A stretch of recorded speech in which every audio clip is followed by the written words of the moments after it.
Do you want to grow your podcast? Well, today I'm going to show you how to use video to reach a wider audience.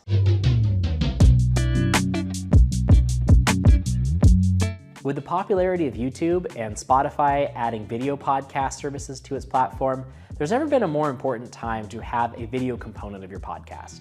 Today, I'm going to show you everything that you need to start your very own video podcast, starting with microphones. With podcasting being a predominantly audio-focused medium, it's really important what kind of microphone you use. Some criteria that you'd want to look for are the low-gain microphones, and directional microphones are both good options because it isolates you from your guest. Some brands that you could look for are Shure, Rode, and Sennheiser. They all make really good microphones. And whether you use an XLR microphone that we run into a soundboard or you use a USB or wireless lapel microphone, you'll be able to get the job done.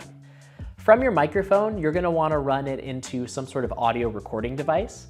Here we have a Rodecaster Pro, which we use to balance the different levels on the microphones we have for each of the guests, and from there you can record it on either an SD card. What we do is we run it into this video switcher, which we'll get to a little bit later. It's important that you have some headphones attached to it so you can monitor the audio levels and make sure you know what's going on. Another option, budget option for this is the Zoom H4n, but any kind of portable audio recorder. This one also takes XLR, but also microphones in and has a way to monitor the audio as well. When it comes to getting a professional looking video podcast, your lighting setup is the most important factor, period. Since most podcasts have multiple subjects, it's a little hard to use the traditional 3-point lighting, which is a key, a fill, and a hair light, but you can still use some of those techniques to make sure that everyone is well lit. So you're gonna want something to illuminate people, your subjects, from the direction of the camera, and then you're gonna want something on the opposite side to make sure that you get a little bit of lighting on their hair and their shoulders to separate them from the background. Another thing you can use is a fill light to basically get that shadow under the chin to go away a little bit. Another important lighting technique is to light your background well, because each of these lights will throw shadows onto your background, and shadows look very unprofessional on film.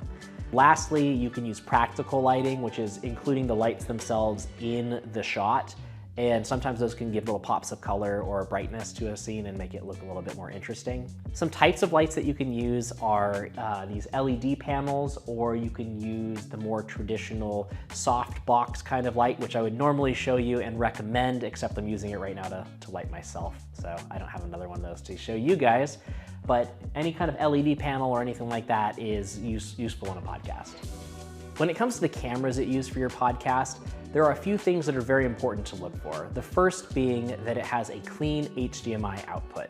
That's important because it clears off all your camera settings and all of the focus rings and all that kind of thing off of the screen.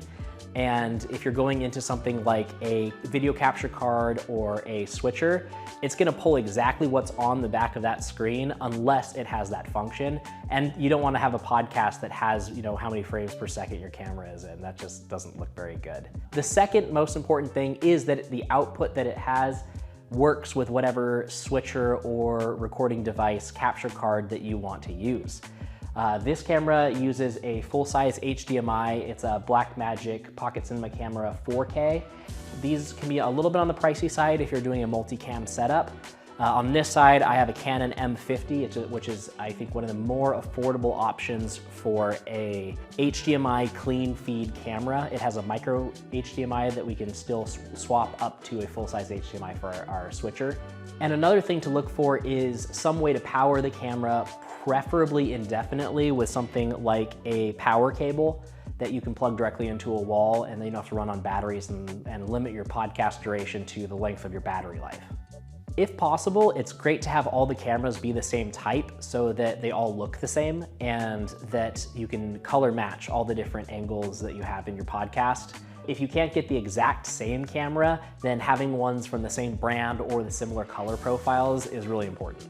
And lastly, you're gonna want something with a detachable lens so that you can switch the lens to one that does well in the situation that you are in, whether you want a wide angle or a zoom lens or anything like that, depending on your room setup. Now the tool that we use to bring all this together is our A10 Mini Pro ISO switcher here. What we do is we run each of the cameras into the different inputs in the back, and it allows you to switch between them fluidly. And whichever one you put up on the screen is what it's going to record to the external hard drive that you have attached to it. Now, it also lets us have the sound directly from the soundboard come in as the audio source. So basically, by the time we're done with the podcast, we can record and have a rough cut of the podcast completely finished. One difference between the A10 Mini Pro ISO and the standard A10 Mini is that the ISO version allows you to record each of the cameras simultaneously in their own separate files. So when you're done with the podcast, you have the cut version, and then you have each camera individually so that if you make any mistakes on your cuts, that you can go back and make those edits. The standard A10 Mini doesn't allow you to do that. However, if you're just doing a live stream, then you really won't have any difference between the two. I hope you found this video interesting and useful, and that you can use some of this in your next podcast. And if you want to learn more, check the link in the description for our full blog post on this subject, where we go into everything from concepting your podcast all the way through distribution. And make sure to like and share the video so that more people can hear about it. And follow the page if you want to see more like this about different film and video subjects.